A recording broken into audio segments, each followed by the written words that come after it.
The president takes his feud with a Democratic congresswoman who's been critical of Israel to a stunning new level. He says any Jewish voters who vote Democratic show either, quote, a total lack of knowledge or great disloyalty.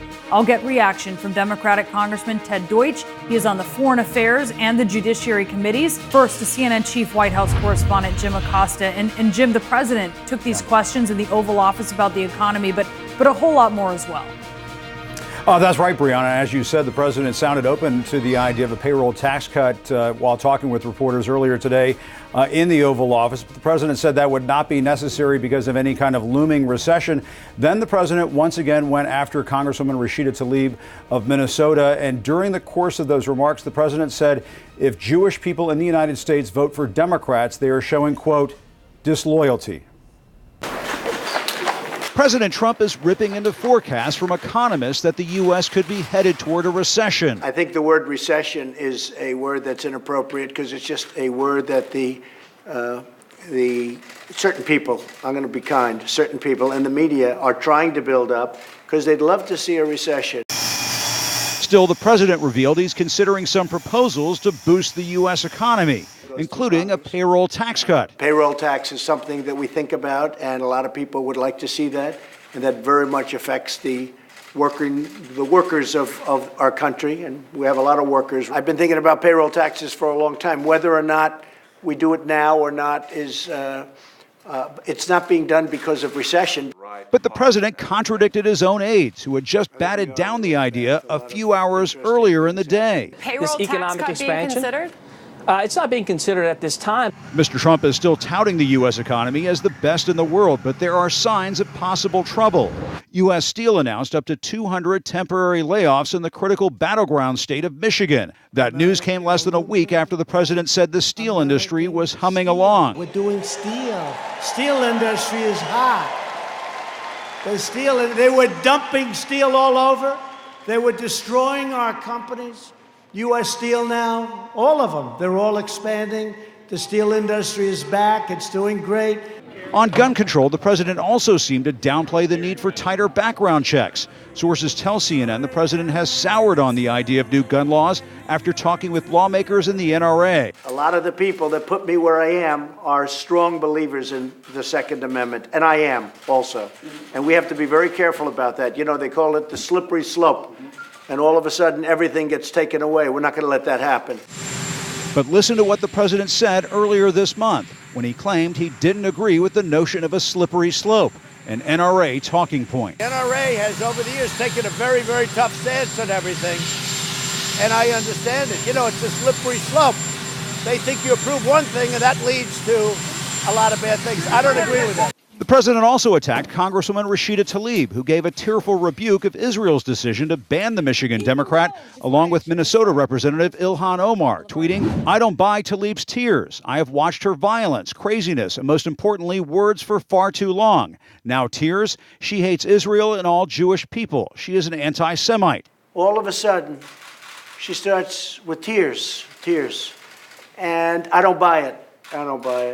I don't buy it for a second. Then the president expanded on his rant, making a remark immediately condemned by some Jewish American groups as offensive. I think any Jewish people that vote for a Democrat, I think it shows either a total lack of knowledge or great disloyalty. And just days away from the next G7 summit, the president resurrected his own talk of allowing Russia back in, after the group of world powers gave Moscow the boot over its annexation of Crimea. Talking about Russia, because I've gone to numerous G7 meetings, and I guess President Obama, because Putin outsmarted him, President Obama thought it wasn't a good thing to have Russia in, so he wanted Russia out.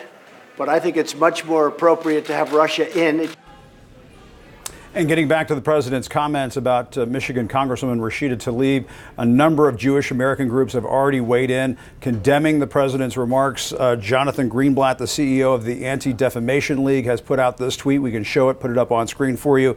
It says, "It's unclear who POTUS is claiming Jews would be disloyal to, but charges of disloyalty have long been used to attack Jews. As we've said before, it's possible to engage in the democratic process.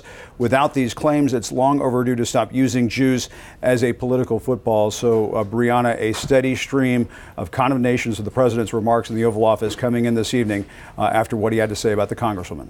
I want to begin with something the president said. I mean, this was just incendiary what he said in the Oval Office today. He said, quote, "I think any Jewish people that vote for a Democrat, I think it shows either a total lack of knowledge or great disloyalty," end quote. What's your reaction? It's outrageous, it's offensive, and it's dangerous. I don't know who the president is talking about. Is he suggesting we're being disloyal to him? Is he suggesting that he knows what it means to be loyal to my religion? The president needs to stop dividing people. He needs to stop doing this, using this kind of rhetoric. Brianna, I went to the House floor in March, and I tried to explain to my colleagues what it means, what it has meant throughout the history of the Jewish people when charges of dual loyalty are leveled against Jews. Now, to find myself having to explain to the President of the United States what it means when someone suggests that the Jews are being disloyal and what that has meant to the Jewish community throughout history, it creates an environment that puts Jews at risk. The president should know that. It is outrageous. I condemn it. And frankly, everyone who cares about our democracy ought to condemn the president's words today as well. How do you square that? I mean, you have been critical of your colleagues. You have been critical of Democratic Congresswoman Rashida Tlaib. You've been critical when your colleagues have trafficked, they've said inadvertently and apologized for it, in anti-Semitic tropes. That's on one side, and now you have the president saying this as he's also trying to make, for instance, Rashida Tlaib the face of the Democratic Party. Well, you're right. I've been very clear, and I think it's imperative that we all be clear that anti-Semitism should be condemned wherever it comes from. And the kind of language that contributes to anti-Semitism should be condemned wherever it comes from. That's why I spoke out against language that plays into classic anti-Semitic tropes, lies about the Jewish community. I did that on the House floor about one of my colleagues. And that's why I would expect Democrats and Republicans alike would condemn the President of the United States for using language that throughout history has led to very bad outcomes for Jewish communities around the world. The charge that somehow Jews are being disloyal to their government, that they're not really good Jews.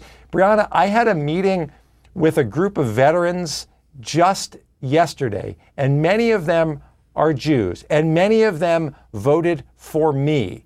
The fact is that just like my father who served our country, just like these brave veterans that I was with yesterday, when they vote for Democrats because that's who they believe in, that's what they want, that's how they choose to exercise their right to vote, when that's what they do and the president calls them out and suggests that they're disloyal Americans, how dare he?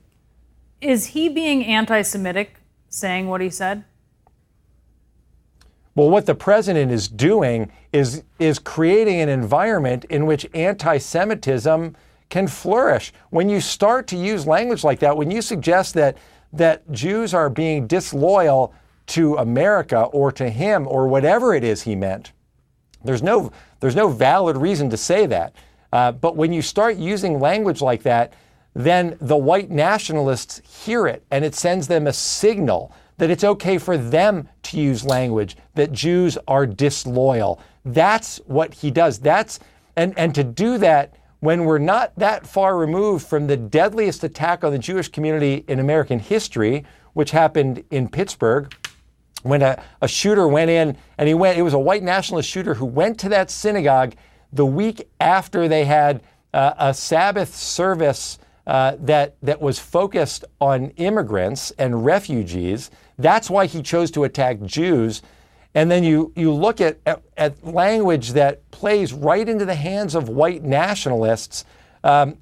We should I've said it before, and I'm sorry to be so emotional about this, Brianna, but it needs to be condemned. The president needs to apologize to the Jewish community. He needs to apologize to everyone who is committed to a vibrant democracy with differences of opinion. Just because more than 3/4 of the Jewish community chose not to vote for President Trump is not reason for him to use the kind of language that winds up fueling the anger of white nationalists.